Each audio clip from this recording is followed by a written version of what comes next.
হারলেই বিদায় বাংলাদেশ। পাকিস্তানের বিপক্ষে ভারতের জয়ের পর নিউজিল্যান্ডের বিপক্ষে বাংলাদেশের ম্যাচটি এখন কার্যত নক আউট। রাওয়ালপিন্ডিতে সোমবার দুপুর 3টে শুরু হতে যাওয়া এই ম্যাচ জিততেই হবে বাংলাদেশকে। হারলে বিদায় একদম নিশ্চিত আগে থেকেই। রবিবার রাতে বাংলাদেশের সামনে ছিল দুটি সমীকরণ, কিন্তু দুবাইয়ে পাকিস্তানের বিপক্ষে ভারতের জয়ের বদলে গেছে সব সমীকরণ। নিউজিল্যান্ডের বিপক্ষে জয় ছাড়া কোনো পথই নেই বাংলাদেশের কাছে। অন্যদিকে নিউজিল্যান্ডের জন্য ম্যাচটি আরও বড় সুযোগ। জিতলেই সেমিফাইনালে উঠে যাবে 2002 সালের চ্যাম্পিয়নরা।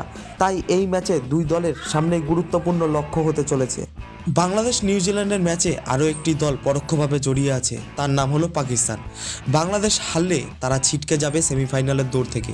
29 বছর পর পাকিস্তানে আইসিসি টুর্নামেন্ট ফিরেছে, কিন্তু তারা মাত্র দুটো ম্যাচ খেলেই বিদায়ের আশঙ্কা যেন পুরোপুরি জানিয়ে দিয়েছে।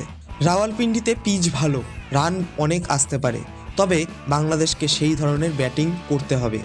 তবে তৌহিদ হৃদয় এবং জাকের আলী বেশ ফর্মে আছে, আশা করা যাচ্ছে তাদের কাছ থেকে বড় একটা রান পাওয়া যাবে। তবে নিউজিল্যান্ডের bowling line up, batting line আপও দুর্দান্ত। বাংলাদেশ কি পারবে সেই ধাক্কা সামলে উঠতে? বাংলাদেশ কি পারবে নকআউট চ্যালেঞ্জ পেরিয়ে সেমির আশা বাঁচিয়ে রাখতে? উত্তর জানাবে সোমবার বিকেলবেলায়। এমনই নতুন আপডেট পেতে আমাদের চ্যানেলটিকে অতি অবশ্যই সাবস্ক্রাইব করুন। দেখা হচ্ছে আরও একটি নতুন ভিডিওর সাথে।